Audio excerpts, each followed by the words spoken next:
Hello everyone, एक बार फिर से आप सभी का ऑनलाइन प्लेटफॉर्म पे हार्दिक स्वागत है।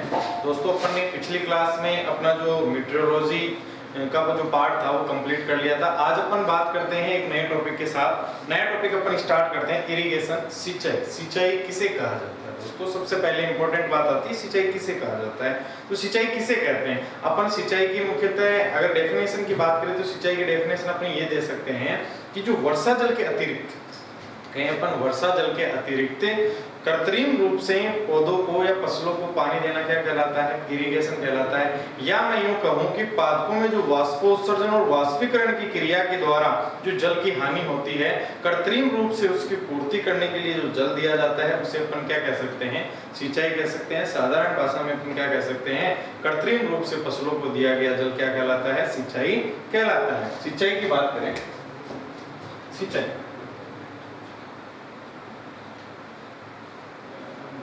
इरिगेशन,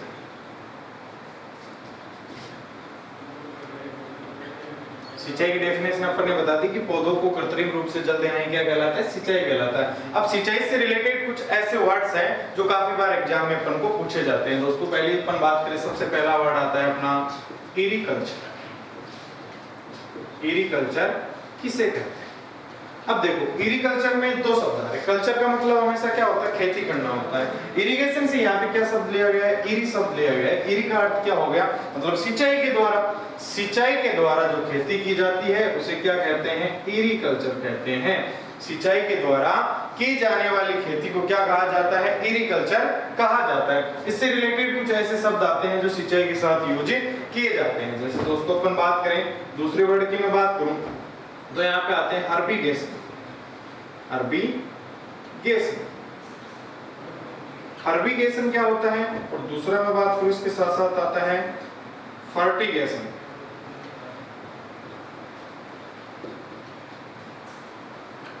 फिर मैं बात करूं इसके अतिरिक्त कौन सा वर्ड आता है? नाइट्रोगेशन।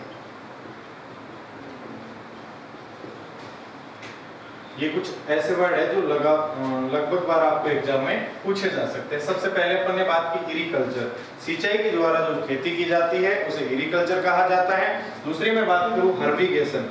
हर्बिगेशन किसे कहा जाता है दोस्तों? सिंचाई के साथ शाकनाशी, हर्बिसाइड्स जो अपने होते हैं, शाकनाशी अर्थात अपन कह सकते हैं खरपतवारनाशी का उपयोग सिंचाई के साथ करना ही क्या कहलाता है? हर्बिगेशन कहलाता है। दूसरी में बात करूं फर्टिगेशन, सिंचाई जल के साथ उर्वरकों का प्रयोग करना क्या कहलाता है? अपने बात करें अपन फर्टिगेशन कहलाता है। दूसरी अगर अपन इसके अतिरिक्त बात करें नाइट्रोगेशन, सिंचाई जल के साथ नाइट्रोजन युक्त उर्वरकों का प्रयोग करना क्या कहलाता है? नाइट्रोगेशन कहलाता है। यहाँ पे दो शब्द कई बार पूछे जाते हैं। एक तो आता है आपके टॉप ड्रेसिंग, दो शब्द और पूछे जाते हैं इसके अतिरिक्त जो अपने सिंचाई से रिलेटेड नहीं है पर अपने जो उर्वरक है, फर्टिलाइजर, उनसे रिलेटेड आते हैं। Top dressing, top dressing, top dressing क्या होती है? और एक आता है बेसल ड्रेसिंग, बेसल ड्रेसिंग। ये दो शब्द भी काफी बार पूछे जाते हैं, बहुत ही इंपॉर्टेंट शब्द है। टॉप ड्रेसिंग क्या होता है? खड़ी फसल में उर्वरकों का प्रयोग करना क्या कहलाता है? टॉप ड्रेसिंग कहलाता है। बुआई से पूर्व उर्वरकों का प्रयोग करना क्या कहलाता है दोस्तों? बेसल ड्रेसिंग कहलाता है। और खड़ी फसल में उर्वरकों का प्रयोग करना टॉप ड्रेसिंग कहलाता है। तो सिंचाई से रिलेटेड जो शब्द थे वो अपन ने लिख दिए। देखो यहाँ पे इस शब्द में एरी आ रहा है और यहाँ पे लास्ट वाले शब्दों में गेसन आ रहा है। गेसन का मतलब सिंचाई के साथ जिन अपन हर्बिसाइड का यूज करेंगे तो हर्बिगेशन हो गया, अगर अपन फर्टिलाइजर का यूज करेंगे तो फर्टिगेशन हो गया, अगर अपन नाइट्रोजन का यूज करेंगे तो नाइट्रोगेशन हो गया। ये तो हो गए सिंचाई से रिलेटेड कुछ शब्द। और सिंचाई की अपन ने डेफिनेशन बताई थी कि वर्षा जल के अतिरिक्त या अपन कहते हैं कि कृत्रिम रूप से पौधों को जो जल दिया जाता है उसे अपन क्या कह सकते हैं? सिंचाई कह सकते हैं। अब बात करें अपन सिंचाई के जो सोर्स, सबसे इंपॉर्टेंट आते हैं कि सिंचाई के लिए सोर्स कहां से आएंगे, क्या क्या सोर्स है जिनके द्वारा अपन सिंचाई जल उपयोग में ले सकते हैं। तो मैं आते हैं यहाँ पे अपने सोर्स, सिंचाई के स्रोत। स्रोतों की अपन बात करें दोस्तों, स्रोत अपने कितने प्रकार के हो सकते हैं? दो प्रकार के अपने मुख्यतः स्रोत हो सकते हैं। एक अपन बात करें सबसे पहले सिंचाई के स्रोत, एक तो होते हैं सतही जल स्रोत। यहाँ पे मैं बात करूं स्रोत, सिंचाई जल स्रोत। सिंचाई के स्रोतों की बात करें तो सबसे पहले आते हैं एक तो अपने सतही जल स्रोत, सतही जल स्रोत। दूसरी में बात करूं आते हैं अपने भूमिगत जल स्रोत।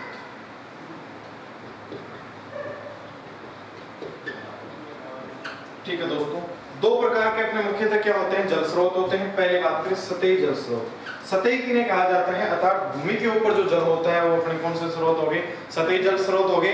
एक क्या होता है कि जो भूमि के गर्भ में जो जल पाया जाता है वहां से निकाल के अपन जो सिंचाई के रूप में जल का उपयोग करते हैं, उस जल को कौन सा जल कहेंगे अपन, भूमिगत जल स्रोत उन्हें कहा जाएगा। मुख्यतः अपन बात करें जो सतही जल स्रोत होता है उसमें बात करें तो सबसे पहला आता है नहर हो गई, तालाब हो गया, अर्थात जो अपन मुख्यतः कह सकते हैं सतह पे अगर अपन को जल दिखाई देता है तो उसे अपन क्या कह देंगे, सतही जल स्रोत कह देंगे। नहर हो गई, तालाब हो गया, दूसरी में बात करूं झरने हो गए, नदियां हो गई, झीलें हो गई, ये सारे के सारे क्या है अपने सतही जल स्रोत है। अर्थात नहर हो गई, तालाब हो गई, झरने हो गई, नदियां हो गई, झीलें हो गई, ये सारे के सारे क्या है अपने सतही जल स्रोत है। दूसरी बात करो भूमिगत जल स्रोत की, तो भूमिगत जल स्रोत में कौन कौन से आते हैं, पहला हुआ अपना कुआं, दूसरी अपन बात करें नलकूप, तीसरी में बात करूं तो एक और यहाँ पे पूछा जाता है, अपने ज्यादातर यहाँ पे नहीं पूछा जाता। अगर अपन अदर स्टेट के एग्जाम्स की बात करें तो उसमें ज्यादातर क्वेश्चन पूछा जाता है आपके, एक आता है आपके पाताल तोड़, पाताल तोड़े कुआं। पाताल तोड़ कुआं किसे कहा जाता है, देखो दोस्तों नहरों द्वारा सिंचाई की जाती है, सतही में तालाबों द्वारा की जाती है, झरनों द्वारा हो गई, नदियों द्वारा हो गई और झीलों द्वारा हो गई। दूसरी अपन बात करें भूमिगत जल स्रोत की, तो कुओं द्वारा हो गई, नलकूप द्वारा हो गई, पाताल तोड़ पे। अब यहाँ पे ये सब तो सारे आपके सुने हुए और देखे हुए भी होंगे। यहाँ पे बात आती है सबसे ज्यादा पाताल तोड़ पे किन्हें कहते हैं। तो दोस्तों अपन बात करें ज्यादातर अपने जो उत्तराखंड वाला क्षेत्र है, उत्तराखंड वाले क्षेत्र में क्या होता है कि वर्षा जल क्या हो जाता है, जो पहाड़ी क्षेत्र है पहाड़ों के अंदर एक एकत्रित हो जाता है, अर्थात पहाड़ों के मध्य जो दरारें होती है उनमें एकत्रित हो जाता है और एक निश्चित बिंदु से क्या होता है वो सोते ही बहने लगता है। एकत्रित जो जल है पहाड़ों के अंदर वो निश्चित एक बिंदु से सोते ही बहने लगता है, जिसे अपन क्या कहते हैं, पाताल तोड़ कुएं कहते हैं। ज्यादातर अपन को उत्तराखंड में देखने को मिलते हैं। अब यहाँ पे बात की जाए राजस्थान और जो अपन बात करें अगर अपने भारत की और राजस्थान की, तो भारत में अगर सर्वाधिक सिंचाई की बात की जाए तो किसके द्वारा की जाती है, भारत में सर्वाधिक सिंचाई की बात करें तो नहरों के द्वारा की जाती है।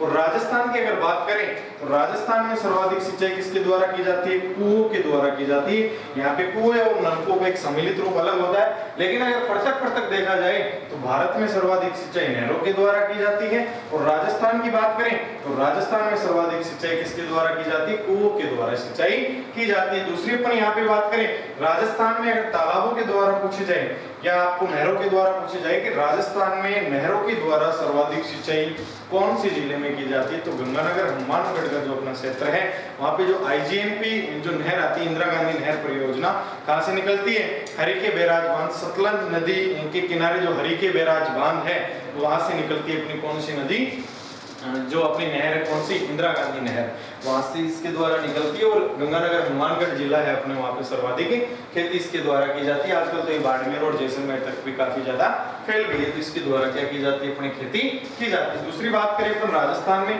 तो राजस्थान में अगर तालाबों के द्वारा पूछी जाए तो राजस्थान में तालाबों के द्वारा सर्वाधिक अगर अपन बात करें तो अपने भीलवाड़ा में खेती की जाती है। अर्थात अगर बात करें राजस्थान में लगभग 1 से 1.5% ही क्या की जाती है, तालाबों के द्वारा खेती की जाती है। और भारत की अगर अपन बात करें तो 8 से 9% क्या की जाती है, तालाबों के द्वारा खेती की जाती है। दूसरी अपन बात करें यहाँ पे कुएं की बात करें तो राजस्थान में कुओं के द्वारा अगर सर्वाधिक खेती पूछी जाए तो आपको कहाँ की जाती है, अलवर में की जाती है। दूसरी अपन बात करें नलकूप के द्वारा अगर आपको पूछा जाए कि सर्वाधिक खेती राजस्थान में की जाती है तो जयपुर जिले में की जाती है। और दोस्तों अगर दोनों का सम्मिलित रूप आपको अगर पूछा जाए कि कुएं और नलकूप के द्वारा राजस्थान में सर्वाधिक खेती कहाँ की जाती है, तो शेखावाटी क्षेत्र में की जाती है। दोस्तों कहाँ पे की जाती है, शेखावाटी क्षेत्र में कुएं और नलकूप दोनों के सम्मिलित रूप से सर्वाधिक खेती की जाती है। कहाँ पे, अपने शेखावाटी क्षेत्र में। ठीक है दोस्तों, ये हुई अपनी क्या बात, सिंचाई के जल स्रोत। सिंचाई के जल स्रोत में अपन ने मुख्यतः 2 प्रकार के जल स्रोत देखे, एक सतही जल स्रोत, दूसरे अपन ने देखे भूमिगत जल स्रोत। अब यहाँ पे कई बार आपको क्या होता है दोस्तों, कई बार आपको यहाँ पे परसेंट पूछ लिया जाता है कि राजस्थान में कुओं के द्वारा कितनी सिंचाई की जाती है और नहरों के द्वारा कितनी सिंचाई की जाती है। तो पहले अपन बात करें राजस्थान की। एक यहाँ पे डेस्क बना लेते हैं, डेस्क के द्वारा ये एक टेबल बना देते हैं, टेबल के द्वारा आपको आसानी से समझा दिया जाएगा। यहीं पे बता देता हूँ आपको, भारत यहाँ पे लिख देते हैं अपन राजस्थान, और यहाँ पे लिख देते हैं अपन भारत। ठीक है दोस्तों, यहाँ पे आ जाएगा क्या, स्रोत। ये यहाँ पे अपने आगे स्रोत अपन इधर लिख देते हैं, स्रोत कौन कौन से होते हैं। ये तो हो गया अपने सिंचाई के जल स्रोत, और स्रोतों को अपन एक जगह लिख देते हैं पहले, कौन कौन से स्रोतों के द्वारा कितने % अपनी क्या की जाती है, सिंचाई की जाती है। चलो इसको इधर ही बना देते हैं पूरा का पूरा। पहली बात करें अपन स्रोत, कौन से स्रोत के द्वारा कितनी सिंचाई राजस्थान में की जाती है और कितने % भारत में की जाती है। स्रोत हो गया, यहाँ पे हो गया राजस्थान, और यहाँ पे हो गया अपने क्या, भारत। भारत में कितने % सिंचाई नहरों के द्वारा की जाती है, यहाँ पे अपन लिख देते हैं नहर, कुआं, दूसरी बात आती है तालाब। ठीक है दोस्तों, मुख्यतः इन्हीं में से पूछा जाता है, नहर हो गई, कुएं हो गए, तालाब हो गए।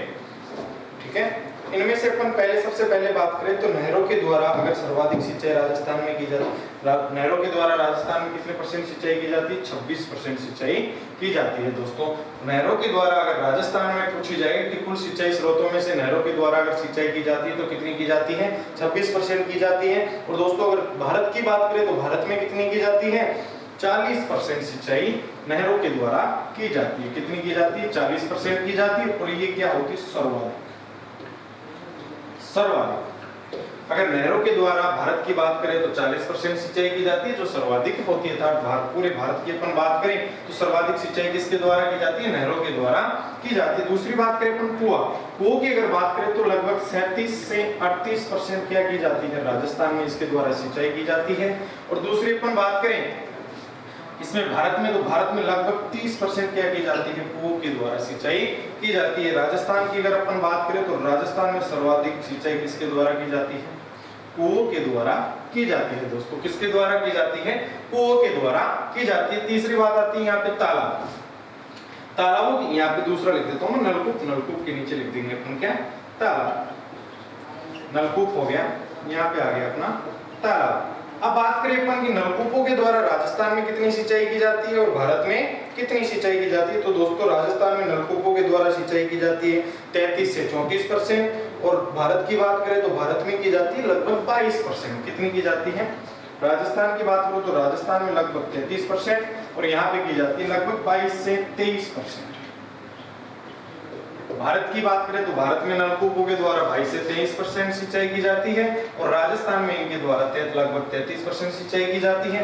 तालाबों की अगर मैं बात करूं तो राजस्थान में तालाबों के द्वारा 1 से 1.5% सिंचाई की जाती है और दूसरी बात करें इधर तो 8% सिंचाई की जाती है। किसके द्वारा, तालाबों के द्वारा। भारत में 8% की जाती है और राजस्थान की बात करें तो राजस्थान में कितनी की जाती है दोस्तों, लगभग अपने 1 से 1.5% की जाती है। दूसरी बात करें अपन क्या, अदर स्रोत बच गए, जैसे झरने बच गए, झीलें बच गई, तो उनके द्वारा यहाँ पे मैं लिख देता हूँ other source.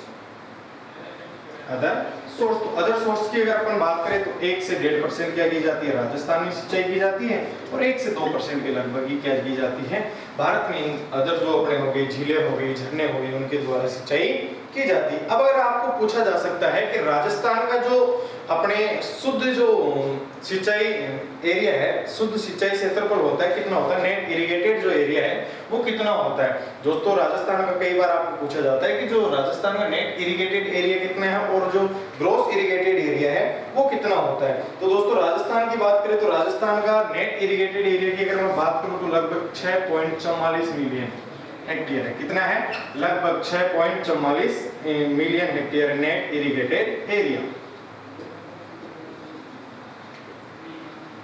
Net irrigated area कितना है, 6.44 मिलियन हेक्टेयर है। और दूसरी बात करें ग्रॉस इरिगेटेड एरिया की, तो ग्रॉस इरिगेटेड एरिया कितना है अपना, 8.8 मिलियन हेक्टेयर। भारत का ये सॉरी राजस्थान का तो कितना है, 6.44 मिलियन हेक्टेयर तो अपना नेट इरिगेटेड एरिया है। और ग्रॉस अगर कुल सिंचित क्षेत्र की बात करें भारत राजस्थान की तो कितना है, 8.8 मिलियन हेक्टेयर है। दूसरी बात करें भारत की, तो भारत का कितना है, भारत की अगर नेट इरिगेटेड एरिया की बात करूं तो कितना है, 59 मिलियन हेक्टेयर। ठीक है, और दूसरी में अगर बात करूं ग्रॉस इरिगेटेड एरिया या कुल सिंचित क्षेत्र की तो कितना है दोस्तों, 76 मिलियन हेक्टेयर है। कितना है, 76 मिलियन हेक्टेयर। अब यहाँ पे ये चीज काफी बार पूछी जाती है, इंपॉर्टेंट लगा लेना दोस्तों, आपको पूछा जा सकता है जो राजस्थान का नेट इरिगेटेड एरिया कितना है, 6.44 मिलियन हेक्टेयर है। दूसरी अपन बात करें तो ग्रॉस जो टोटल इरिगेटेड एरिया कितना है अपना 8.8 मिलियन हेक्टेयर है। भारत की बात करें तो 59 मिलियन हेक्टेयर तो नेट इरिगेटेड एरिया है।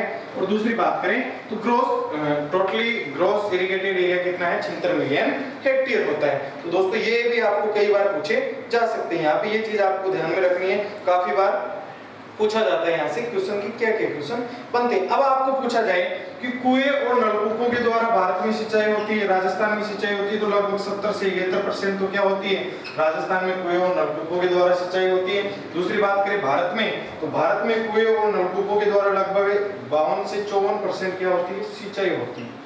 ये भी आपको पूछा जा सकता है, कुएं और नलकूप अलग से पूछा जा सकता है, या फिर दोनों को सम्मिलित रूप से अगर आपको पूछा जाए तो क्या हो गया, 70 से 71% तो राजस्थान में की जाती है और 52 से 54% कहाँ पे की जाती है, अपने भारत में इनके द्वारा खेती की जाती है। ये सिंचाई सोर्स का में लिए जाते हैं। दोस्तों ये तो हुए अपने क्या सोर्स हो गए, और किस सोर्स के द्वारा कितनी अपनी सिंचाई की जाती है, ये चीज आपको बहुत ही इंपॉर्टेंट है। इसको एक बार आसानी से आप देख लीजिए, आराम से इसको देख लीजिए। एक बार अपन पुनः इसका रिवाइज कर लेते हैं इसको। पहली बात करें स्रोत की, किस स्रोत के द्वारा राजस्थान में कितनी सिंचाई की जाती है और भारत में कितनी सिंचाई की जाती है। पहली बात करें अपन नहर, तो नहरों के द्वारा राजस्थान में 26% सिंचाई की जाती है। दूसरी में बात करूं भारत में, तो लगभग 40% सिंचाई नहरों के द्वारा भारत में होती है, अर्थात जो सर्वाधिक होती है। दूसरी बात करें कुओं के द्वारा, तो कुओं के द्वारा राजस्थान में लगभग 37 से 38% सिंचाई होती है, जो सर्वाधिक होती है। दूसरी में बात करूं भारत की, तो भारत में लगभग 30% सिंचाई किनके द्वारा होती है, कुओं के द्वारा होती है।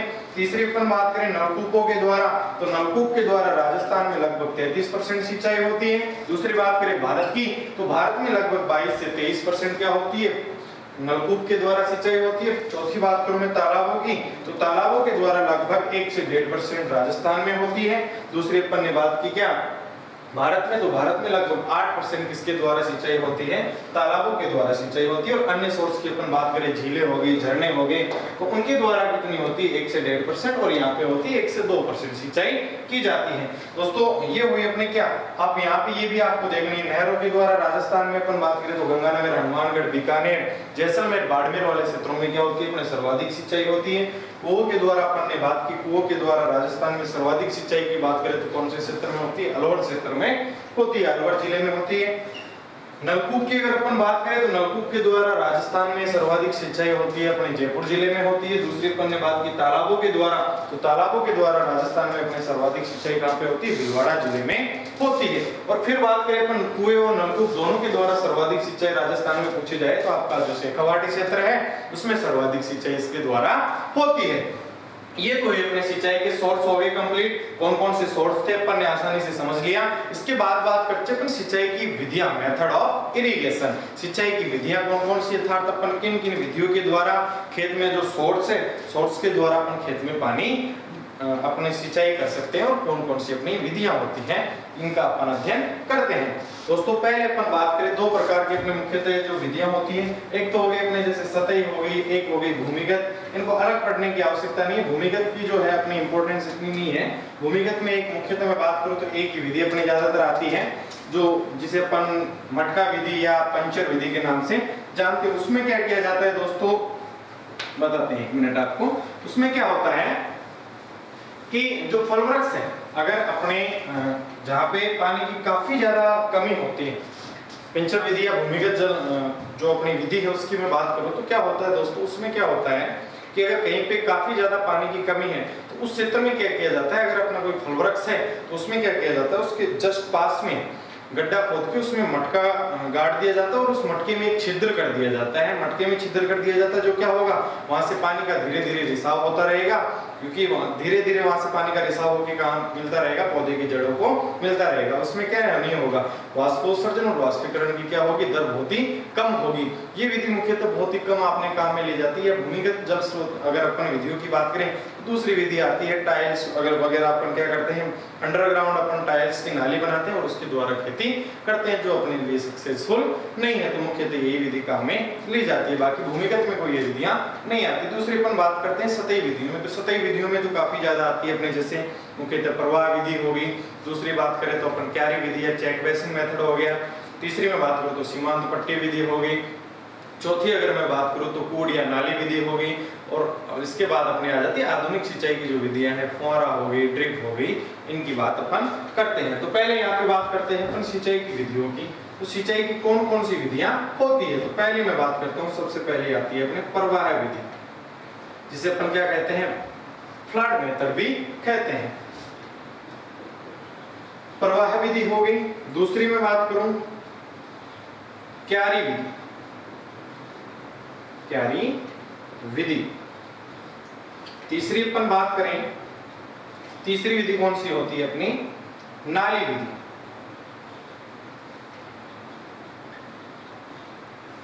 चौथी में बात करूं, चौथी होती है अपनी सीमांत पट्टी विधि, सीमांत पट्टी विधि। चौथी अगर मैं बात करूं तो चौथी अपनी आती है फुहारा विधि, फुहारा विधि हो गई। इसके बाद अपन बात करें, नेक्स्ट विधि आती है अपनी कौन सी, ड्रिप विधि, ड्रिप विधि, जिसे अपन क्या कह सकते हैं, टाइफून, टाइफून या ट्रिकेल या टपका विधि के नाम से भी या बूंद बूंद विधि के नाम से भी इसको जाना जाता है। पहली बात करें अपन प्रवाह विधि की, तो प्रवाह विधि में क्या होता है दोस्तों, इसमें या इसके साथ साथ अपन ने वो नहीं लिखी जो फल वृक्षों में काम में ली जाती है। फल वृक्षों में काम में ली जाने वाली विधियां मैं इधर लिख देता हूँ। पहली आती है अपनी कौन सी, थाला विधि। दूसरी आती है अपनी कौन सी, वलय विधि, वलय विधि। ठीक है दोस्तों, ये हो गई अपनी क्या जो सिंचाई के मेथड्स है वो सारे के सारे ये हो गए। अपने पहली बात करें अपन प्रवाह विधि की, तो प्रवाह विधि में क्या किया जाता है दोस्तों, ये एक क्या है अपना खेत, ये क्या है अपना खेत है। इसमें क्या किया जाता है, एक खेत के एक बिंदु से जल का प्रवाह किया जाता है, जो धीरे धीरे धीरे धीरे क्या होता है, संपूर्ण खेत में फैल जाता है। ये एक सिंचाई की अपन बात करें तो सबसे दोषपूर्ण विधि होती है, सिंचाई की सबसे दोषपूर्ण विधि होती है, क्योंकि इस प्रकार की सिंचाई की विधि में काफी ज्यादा जल का नुकसान होता है या जल की काफी ज्यादा हानि होती है। ये उन क्षेत्रों में काम में ली जाती है जहाँ पे क्या होते हैं, काफी ज्यादा सिंचाई के सोर्स हो, क्या हो, या जहाँ पे जल काफी ज्यादा मात्रा में पाया जाता हो, उन क्षेत्रों में कौन सी विधि काम में ली जाती है, फ्लड मेथड या प्रवाह विधि काम में ली जाती है। प्रवाह विधि तो हो गई अपने, क्या इसमें एक बिंदु से क्या छोड़ा जाता है, खेत में पानी छोड़ा जाता है, तो धीरे धीरे क्या हो जाता है, पूरे खेत में फैल जाता है। इसमें अगर अपन बात करें तो इसमें क्या होता है, पानी का समान वितरण भी नहीं हो पाता, क्योंकि कहीं पे क्या हो सकता है, ढलान वाला क्षेत्र आ गया तो वहां पे क्या नहीं होगा, पानी नहीं पहुंच, वहां पे ज्यादा पानी पहुंचेगा, और कोई ऊपर वाला क्षेत्र आ गया तो वहां पे क्या नहीं होगा, पानी होता है नहीं पहुंच पाएगा। दूसरी मैं बात करूं क्यारी विधि, या इसके अपन कह सकते हैं द्रोण क्यारी विधि या चेक बेसिन मेथड भी इसे कहा जा सकता है। धरातल वाली अपन सतही विधियों की अगर बात करें तो सर्वाधिक काम में ली जाने वाली विधि कौन सी होती है, क्यारी विधि होती है। सतही जो सिंचाई की विधियां होती है उनमें सर्वाधिक काम में ली जाने वाली विधि कौन सी है दोस्तों, क्यारी विधि होती है। क्यारी विधि में क्या किया जाता है, खेत को अपन कह सकते हैं चेक्स में बांट दिया जाता है। किसमें बांट दिया जाता है, चेक्स में बांट दिया जाता है। जैसे खेत को मैंने 4 क्यारियों में बांट दिया, इसमें क्या होगा, पहले पानी इसमें छोड़ा जाएगा, जैसे यहाँ पे क्या कर दिया जाता है, मुख्य पाइपलाइन आती है, इस पानी इसमें छोड़ दिया, फिर यहाँ से बंद कर देते हैं, फिर पानी इसमें छोड़ दिया, फिर पानी इसमें छोड़ दिया, पानी इसमें छोड़ दिया। तो ऐसे पानी का क्या कर सकते हैं, खेत को अपन कह सकते हैं चौकोबार, खेत को एक चेक्स में बांट दिया जाता है, खेत को विभिन्न प्रकार के चेक्स में बांट के पानी का समान वितरण किया जाता है। ज्यादातर ये अगर काम में ली जाती है तो जहाँ पे सघन खेती प्रणाली की जाती है, जैसे कह सकते हैं अपन जिनकी उन फसलों में ये विधि काम में ली जाती है जिनकी R/P काफी ज्यादा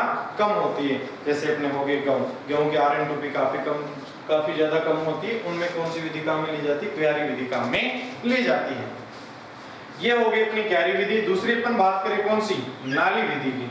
नाली विधि में क्या किया जाता है दोस्तों, ये तो हो गई अपनी मेड पे तो क्या किए जाते हैं, ये मेड है, इस मेड पे तो क्या लगा दिए जाते हैं, जैसे अपने कंदे वाली जैसे फसलें हो गई, जैसे आलू हो गई, आलू के साथ साथ मैं बात करूं गन्ना हो गया, इनको क्या कर दिया जाता है, मेड़ पे लगा दिया जाता है और दो मेड़ों के बीच में एक नाली बनाई जाती है जिसमें क्या किया जाता है, पानी का प्रवाह किया जाता है, जिसके कारण आसानी से क्या होता है, पानी का वितरण होता है, अर्थात फसलों को आसानी से जल की पूर्ति होती जाती है।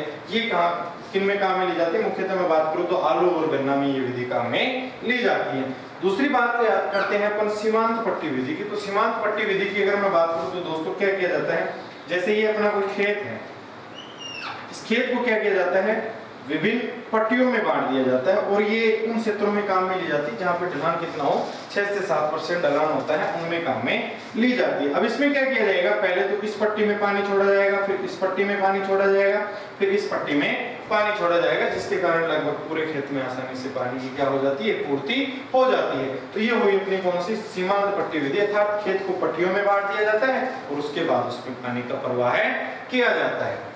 तो दोस्तों ये तो हो गई अपनी कौन सी, सतही विधियां। सतही विधियों में अपन फुहारा और ड्रिप की बाद में बात करेंगे, इससे पहले अपन बात कर लेते हैं थाला और वलय विधि की। दोस्तों दोनों ही विधियां किन में काम में ली जाती है, फलवृक्षों में काम में ली जाती है। अब थोड़ा सा इसको डायग्राम से समझने की कोशिश करना। थाला विधि और वलय विधि दोनों सेम सिग्नल, ज्यादा फर्क नहीं है, लेकिन इनमें क्या होती है, अगर सर्वाधिक दोषपूर्ण विधि की बात करें तो थाला विधि क्या होती है, फलवृक्षों में सिंचाई देने की सबसे दोषपूर्ण विधि होती है। कैसे दोषपूर्ण होती है ये मैं बताता हूँ। थाला विधि की अगर बात करें तो इसमें क्या किया जाता है, जैसे ये हो गया, यहाँ से क्या आ रहा है, जल का प्रवाह आ रहा है, यहाँ पे अपना क्या है, पौधा, इसमें क्या होगा, यहाँ पे पौधा होगा। फिर मैं बात करूं दूसरी, ये फिर जल आगे जा रहा है, फिर कहाँ आ रहा है, दूसरे पौधे में आ रहा है, ठीक है। अब ऐसे क्या होता है, इसमें जल का प्रवाह होता है, मतलब यहाँ से जल का प्रवाह किया जाता है, पहले पौधे में जाएगा, फिर धीरे धीरे दूसरे में जाएगा, ये बढ़ने के बाद दूसरे में जाएगा, फिर तीसरे में जाएगा, फिर इसके आगे चौथे में जाएगा। तो इसमें सबसे मेन अगर बात करें तो सबसे बुरी क्या चीज होती है, इसमें क्या होगा, पानी का एक तो समान वितरण नहीं होगा। कैसे नहीं होगा कि सबसे पहले ये गड्ढा भरेगा, ये गड्ढा भरने के बाद पानी कहाँ जाएगा, इसमें जाएगा, इसमें जाने के बाद पानी कहाँ जाएगा, आगे वाले में जाएगा। तो ऐसे क्या होगा, पानी का असमान वितरण होगा, क्योंकि सर्वाधिक पानी की पूर्ति तो इस पौधे को होगी और अंतिम पौधे को क्या होगी, काफी कम पानी उपलब्ध हो पाएगा। दूसरी अगर मैं बात करूं, यहाँ से क्या कर रहे हैं, जैसे अपन पानी का प्रवाह कर रहे हैं, पानी का प्रवाह कर रहे हैं, तो इसमें अगर कोई कीट या रोग है वो बहकर कहाँ चले जाएंगे, दूसरे पौधे में चले जाएंगे। तो इसको तो नुकसान हो ही रहा था, इसके साथ साथ अगले वाले पौधे को भी क्या होगा, नुकसान होगा। या फिर मैं बात करूं तो यहाँ पे क्या होगा कि इस पौधे के जो खाद और उर्वरक थे, मिनरल्स थे, कार्बनिक पदार्थ थे, वो जल के साथ बहकर कहाँ चले जाएंगे, दूसरे वाले पौधे में चले जाएंगे, दूसरे से कहाँ चले जाएंगे, तीसरे में चले जाएंगे। तो अपन बात कर सकते हैं कि वलय विधि, जो थाला विधि होती है, वो क्या होती है, एक दोषपूर्ण विधि होती है। किसकी, सिंचाई की। फलवृक्षों में अगर सिंचाई की बात करें तो थाला विधि क्या है, एक दोषपूर्ण विधि है। दूसरी अगर मैं बात करूं थाला इसकी वलय विधि की, तो सबसे उत्तम विधि फलवृक्षों में सिंचाई करने की सबसे उत्तम विधि बात करें तो कौन सी होती है दोस्तों, वलय विधि होती है। ये ज्यादा नहीं है, इसी का एक सुधरा हुआ रूप है। कैसे, इसमें क्या किया जाता है, मुख्य लाइन ये आ रही है, जैसे मुख्य लाइन आ रही है, इसमें पौधे कैसे रहेंगे, ऐसे, जैसे यहाँ पे पौधा लगा दिया, फिर अपन बात करें तो यहाँ पे क्या लग गया, पौधा, ठीक है। फिर इसके बाद बात करें तो यहाँ पे क्या है,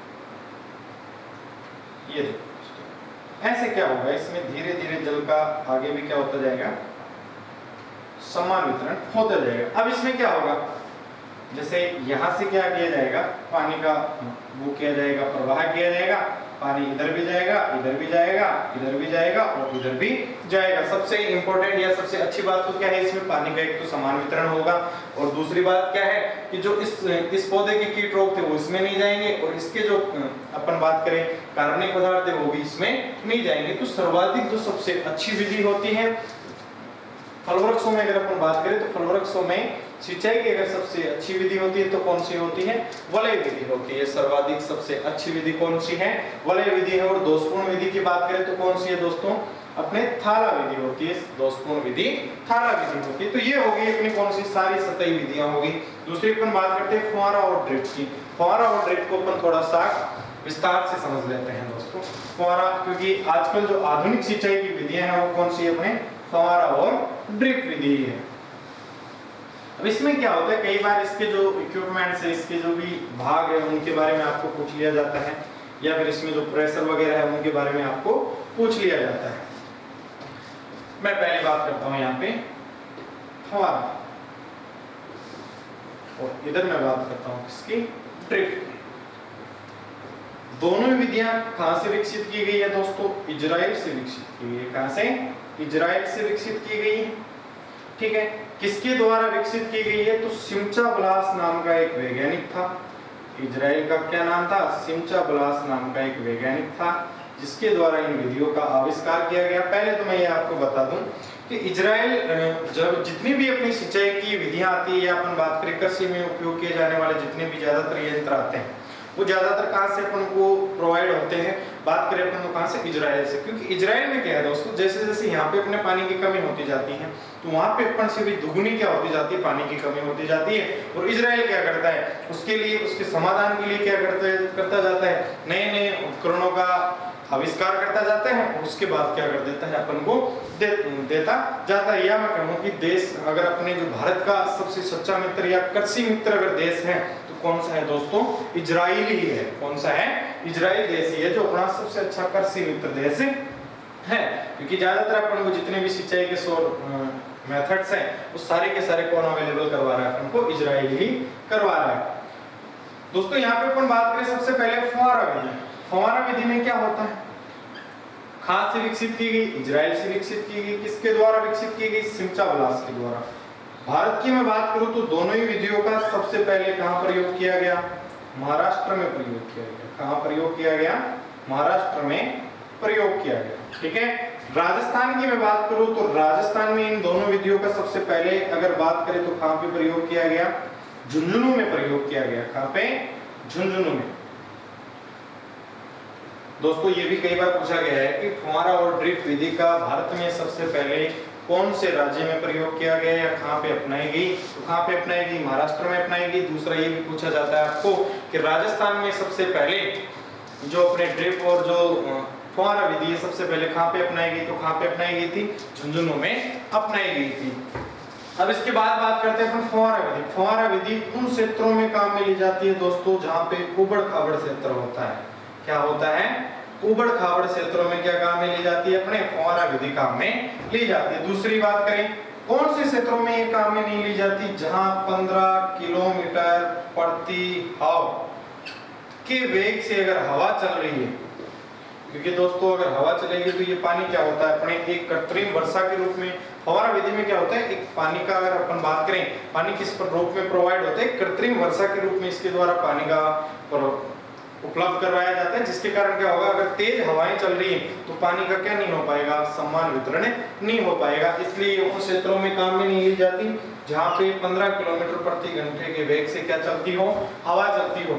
लेकिन सबसे अच्छी विधि कौन से क्षेत्रों के लिए होती है, उबड़ खाबड़ क्षेत्रों वाले इलाके होते हैं, वहां पे क्या होती है, सर्वाधिक उपयोगी विधि होती है। क्योंकि इसमें क्या होता है दोस्तों, जो नोजल होती है, नोजल की जो लंबाई होती है लगभग 1 मीटर या 3 फीट होती है, तो वो क्या कर लेती है, उबड़ खाबड़ जो क्षेत्र, उस क्षेत्र का जो ढलान है उसको मेंटेन कर लेती है और आसानी से सिंचाई उपलब्ध करवा देती है।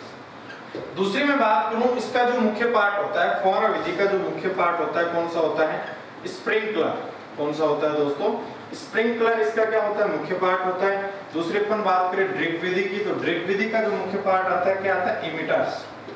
क्या आता है दोस्तों, इमिटर्स।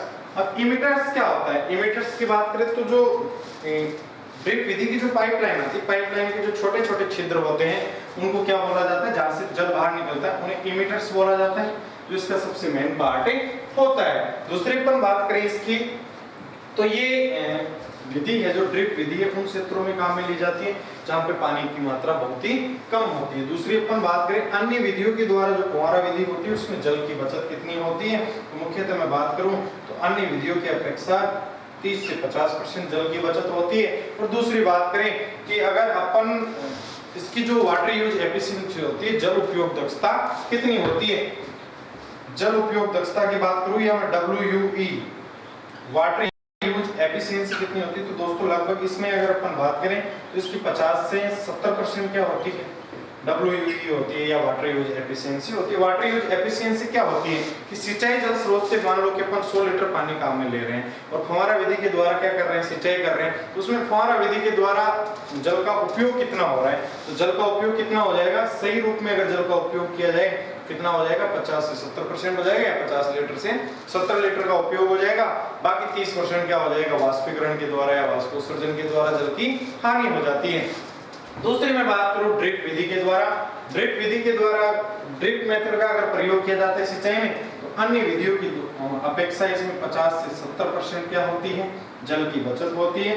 अगर इसकी बात करें अपन वाटर यूज एफिशिएंसी WUE की, अगर पानी जितना काम में लिया जा रहा है उसमें से कितना पानी फसलों के लिए काम में आ रहा है, तो लगभग 90 से 95% क्या होता है, इसके द्वारा जो जल उपयोग में लिया जाता है वो उत्पादकों के लिए काम में आता है। दूसरी मैं बात करूं तो इसके द्वारा 1 घंटे में, फव्वारा विधि के द्वारा 1 घंटे में कितने जल का उपयोग किया जाता है, जो एक स्प्रिंकलर होता है, एक स्प्रिंकलर के द्वारा कितना पानी बाहर निकाला जाता है, कितना पानी का उपयोग किया जाता है, तो लगभग 1 घंटे में इसके द्वारा 1000 लीटर पानी का क्या किया जाता है, उपयोग किया जाता है, एक स्प्रिंकलर के द्वारा या फुहारे के द्वारा।